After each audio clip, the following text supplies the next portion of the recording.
E aí, pessoal, bom dia, professor Adjânio. Estamos aí iniciando nossa aula 5 da disciplina de rede de computadores, a qual nós estamos tratando aí dos principais protocolos do modelo TCP/IP. Beleza? Nas aulas passadas nós abordamos os protocolos da camada de enlace de dados, da camada de internet e da camada aí de transporte. Na aula de hoje nós finalizaremos essa abordagem de protocolos, né? Teremos ainda atividades, mas nós finalizaremos o slide hoje com os protocolos da camada de aplicação. Beleza? Então vamos lá. O nosso primeiro protocolo da camada de aplicação é o DHCP, o nosso Dynamic Host Configuration Protocol, ou ainda protocolo de configuração dinâmica de host, tá? Esse protocolo, pessoal, ele permite configurar os computadores de uma rede de forma automática com os parâmetros de configuração de redes necessários, tá? Por exemplo, digamos que existe um laboratório aí com 50 computadores, tá? Cada computador necessita aí de configurações específicas de rede, como por exemplo, endereço de IP, máscara de rede, endereço DNS, gateway padrão, tá? Nós ainda veremos esses conceitos em aulas específicas de endereçamento IP, mas o que vocês necessitam saber é que cada computador da rede necessita no mínimo aí de um endereço de IP para ele funcionar corretamente em rede, tá? Esses endereços de IPs eles não podem se repetirem e tem que obedecer aí algumas regras, né, específicas de endereçamento, certo? Então seria muito complicado para o administrador da rede inserir essa configuração manualmente nos 50 computadores, computador por computador, tá? O que poderia aí gerar muitas falhas de comunicação caso algum endereço de IP fosse inserido de forma incorreta, tá? Então o DHCP ele surgiu exatamente para solucionar esse problema, disponibilizando aí uma configuração automática para esses dispositivos em rede, tá? O DHCP basicamente ele envia informações via rede para que um computador ou dispositivo venha a ser configurado e essas informações são o endereço de IPv4, a máscara de rede, o gateway padrão e ainda o servidor DNS, tá? O DHCP ele funciona através de um servidor DHCP, tá? Então existe aí um dispositivo na rede que tem essa função específica de encaminhar a configuração para os dispositivos na rede, tá? Esse dispositivo pode ser um servidor, tá? Ou ainda um roteador, tá? Que vai disponibilizar essa configuração via DHCP para o dispositivo aí localizado em rede, tá? E como que acontece essa configuração?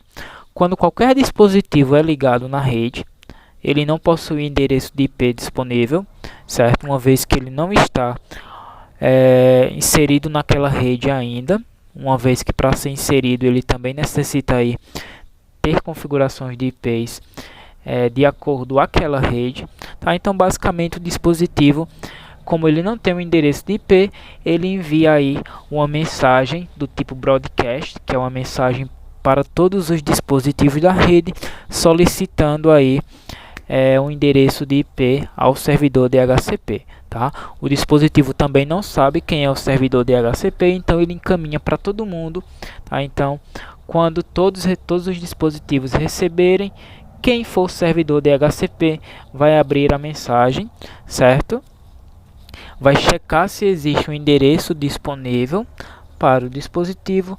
Existindo esse endereço disponível, o servidor vai encaminhar aí a configuração para o solicitante, tá? Para o dispositivo que fez aí a requisição de um endereço IP ao servidor DHCP, tá? Então aqui nós temos um exemplo. Existem 3 computadores em rede e o servidor DHCP vai disponibilizar aí 3 endereços de IPs diferentes, mas que obedecem à mesma rede. Percebam que os 3 primeiros dígitos dos endereços de IPs são idênticos, o que indica aí que esses endereços pertencem à mesma rede, tá? Então, o primeiro computador vai receber o endereço 92.68.0.22, o segundo receberá o 92.68.0.13, o terceiro receberá o 92.68.0.77, tá? Vejam também que nenhum dos endereços foi enviado de forma repetida, né? Uma vez que o conflito de IP poderia aí inutilizar aí os dispositivos em rede, tá certo? Então, o servidor DHCP tem a função de enviar automaticamente essas informações de configuração para os dispositivos clientes, tá? Vamos a outro exemplo. Eu vou abrir aqui o meu prompt de comandos do Windows, tá? E vou digitar aqui o comando ipconfig/ll. Tá? A minha placa de rede é o adaptador Ethernet, certo? Que também tem o nome Ethernet, tá? O meu endereço de IP aqui é o 10.53.86.9, é um endereço de IP preferencial, certo? A máscara de rede é a 255.255.255.240. Nós teremos aulas aí para compreendermos como é que funciona essa máscara de rede, certo? O meu gateway padrão é o 10.53.86.1 e olha aqui, o meu servidor DHCP é o 10.53.86.1. Ele que é responsável por enviar para mim e para os outros dispositivos que estão na mesma rede, tá? Todas as configurações de rede necessárias, certo? Inclusive aqui o nosso servidor DNS também, certo? Então, sem o DHCP eu teria que configurar manualmente cada dispositivo na minha rede com endereço de IP, máscara de rede, gateway padrão e servidor DNS, tá? O que poderia aí gerar erros de configuração e não permitir a conexão do dispositivo em rede. Então é muito importante a utilização do servidor DHCP, principalmente quando a rede aí é uma rede mais complexa e de um tamanho aí elevado, tá? Vamos lá. Nosso próximo protocolo da camada de aplicação é o DNS, o Domain Name System, ou Sistema de Nomes de Domínio, certo? O objetivo do DNS é simplesmente realizar uma tradução entre links e endereços de IPs, certo? Uma vez que os serviços hoje, eles não são acessados através de endereços de IPs, mas sim através de links, ou no caso aí, URLs de identificação, certo? Por que o DNS é necessário? Qualquer serviço ou qualquer dispositivo, ele necessita de um endereço de IP para estar ali localizado na rede, certo? Só que seria muito complicado para nós memorizarmos endereços de IPs, tá? Imagina todas as redes sociais e sites que nós acessamos, tá? Com endereços de IPs, certo? E nós termos que memorizar cada um desses endereços. Seria mais complexo do que você simplesmente, né, memorizar o nome de um site, por exemplo, www.facebook.com. É bem mais simples que 172.74.23.80, por exemplo. Então, o servidor DNS ele possibilita aí a tradução de endereços de IPs aí para nomes de domínios, ou no caso links ou URLs, tá? E o inverso também é feito, tá? Quando é necessário, faz-se a tradução de URLs para nomes de domínio, tá? De URLs para endereços de IPs, aliás, tá? Vale ressaltar que os dispositivos são reconhecidos na rede através do endereço de IP. Então, o DNS é só uma camada específica de protocolo ali para solucionar essa dificuldade de memorização de endereços de IPs. É muito importante também porque agrega qualidade aí aos serviços, tá? Ele pode estar localizado em uma rede local, tá? Ou ainda em uma rede remota, certo? E como que esse serviço funciona? Quando nós digitamos o nome de domínio, tá? Por exemplo, www.google.com.br, certo? O navegador ou dispositivo em que o link foi digitado, tá? Ele não envia a solicitação diretamente aí para o Google, mas anteriormente para um servidor DNS que devolve o endereço de IP do Google para o computador, e aí sim o computador acessa o serviço através do endereço de IP, tá? O usuário ele não percebe essa ação ocorrendo, então torna-se ali meio que invisível ao usuário, tá? O exemplo aí que eu falei, certo? Nosso computador ele vai acessar o google.com, tá? Só que ele não sabe quem é google.com. Quem é que sabe? Lógico, é o servidor DNS. Então, inicialmente ele pergunta aí ao servidor DNS, tá? Quem é o 87, quem é o google.com, na verdade, tá? Vocês podem ver ali uma mensagenzinha, where is my google.com, tá? Perguntando ali quem é google.com ou onde está o google.com. Tá? Então o DNS responde ali, google.com está em 87.245.200.153. Tá? Então nesse momento o computador ele já consegue aí verificar, né, ou acessar o Google através do endereço de IP, certo? Vamos ver esse exemplo, tá? No CMD do Windows, certo? Opa. Vamos usar o exemplo google.com.br, certo? Para eu conseguir descobrir, tá? É o endereço de IP de um serviço, eu utilizo o comando nslookup,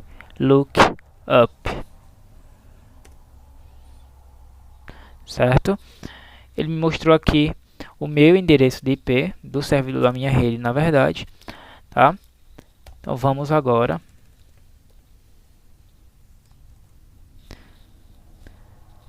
inserirmos nslookup espaço nome do serviço.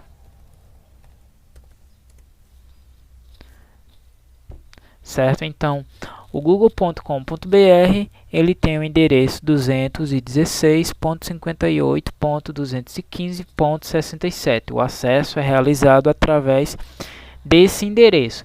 E quem faz a tradução do nome google.com.br para 216.58.215.67 sem sequer que o usuário perceba?